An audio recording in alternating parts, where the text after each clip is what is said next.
Bismillahirrahmanirrahim. Assalamualaikum warahmatullahi wabarakatuh. Apa kabar teman-teman semua? Mudah-mudahan senantiasa diberi kesehatan dan kelancaran rezeki yang melimpah dan barokah. Amin. Jumpa kembali dengan video kami di channel Koleksi Asman dan masih membahas seputar tanaman. Di video kali ini masih tentang cabai rawit. Kebetulan sekarang sedang memasuki masa generatif. Jadi di video kali ini saya akan berbagi informasi tentang bagaimana cara melakukan perawatan terhadap tanaman cabai rawit yang sedang memasuki masa generatif. Namun sebelum videonya dilanjut, jangan lupa untuk klik like, komen, subscribe, dan juga aktifkan tanda loncengnya supaya teman-teman tidak ketinggalan dengan video-video terbaru dari channel Koleksi Asman. Dan gak usah lama-lama lagi, silahkan tonton terus videonya sampai selesai.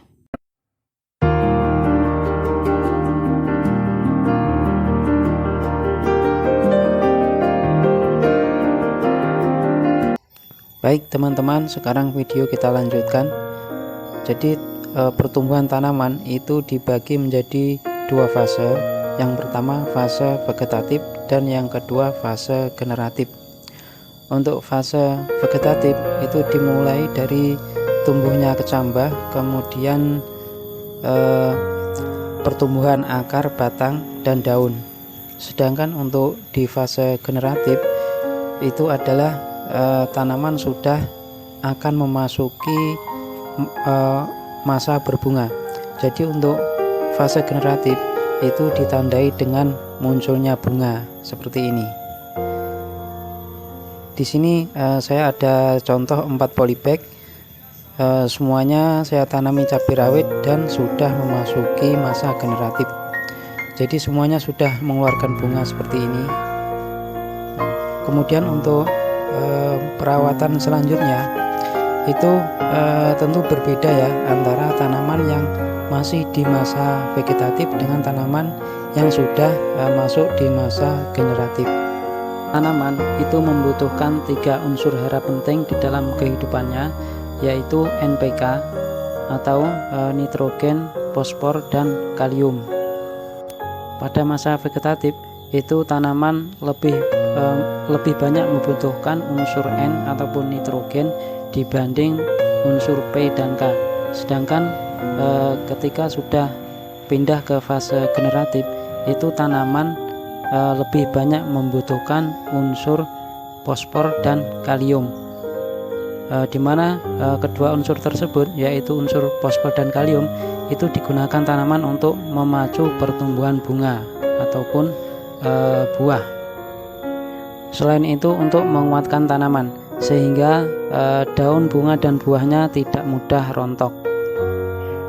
Jadi pupuk yang kita gunakan terhadap tanaman cabai rawit yang sudah memasuki masa generatif seperti ini adalah pupuk yang banyak mengandung unsur fosfor dan kalium. Kita bisa menggunakan pupuk tunggal ataupun pupuk majemuk. Untuk pupuk tunggal itu kita bisa menggunakan pupuk SP36 yang mengandung fosfor. Kemudian untuk kaliumnya kita bisa menggunakan KNO3. Sedangkan untuk pupuk majemuknya itu bisa digunakan MKP. Jadi pupuk majemuk itu dalam satu pupuk sudah mengandung lebih dari 1 unsur hara.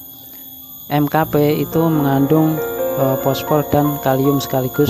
Selain itu ada juga Gandasil B yang merupakan pupuk daun. Jadi kita bisa memilih sesuai keinginan kita.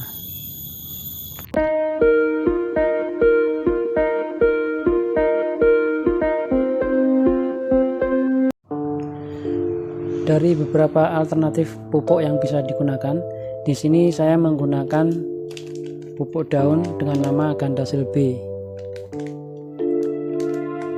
Ini bentuknya serbuk sehingga mudah dilarutkan ke dalam air. Ini cara penggunaannya adalah disemprotkan ke daunnya. Jadi memang ini adalah pupuk untuk daun, jadi penggunaannya disemprotkan ke daun. Kemudian untuk dosisnya kita ngikut saja di sini. Di sini tertulis 10-30 gram per 10 liter air. Namun karena di sini saya hanya ada beberapa pohon saja, atau yang saya tanam adalah dalam skala kecil. Jadi saya hanya menyiapkan 1 liter air. 1 liter air berarti nanti yang saya pakai adalah hanya 1 gram, sekitar 1 sampai 3 gram saja. Ini untuk kandungannya adalah, untuk kandungan makro itu ada nitrogen sebesar 6%, kemudian fosfor 20% dan kalium 30%. Sedangkan untuk unsur mikronya itu ada magnesium, mangan, boron, tembagau, kobalt dan juga seng. Namun di sini tidak tertulis ya berapa persennya tidak ditulis. Kemudian selain unsur makro dan mikro, pupuk ini mengandung vitamin. Ini nama vitaminnya bisa kita baca di sini. Aneurin, kemudian lactoflavin dan juga nikotinic acid amid. Wah, namanya susah banget ya. Tidak apa-apa. Jadi dosisnya tadi sudah, kita ngikut saja di sini. Kemudian untuk interval penggunaannya itu setiap 8 sampai 10 hari sekali. Namun melihat juga kondisi tanamannya seperti apa nanti. Baik, langsung saja ini saya masukkan ke dalam air.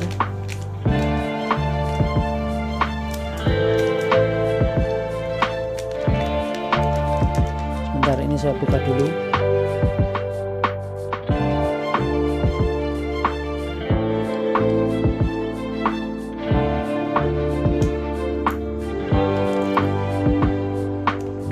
Ini saya kira-kira saja ya, karena saya tidak ada timbangan untuk menimbang 1 gram, itu tidak ada. Jadi saya kira-kira saja.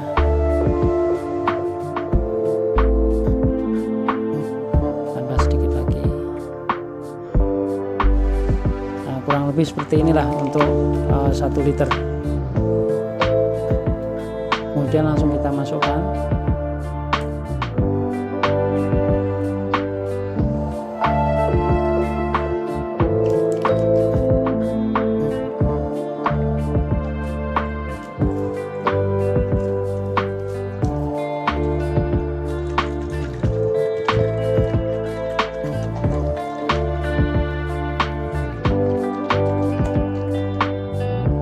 Kemudian setelah tercampur ini bisa langsung disemprotkan ke tanaman.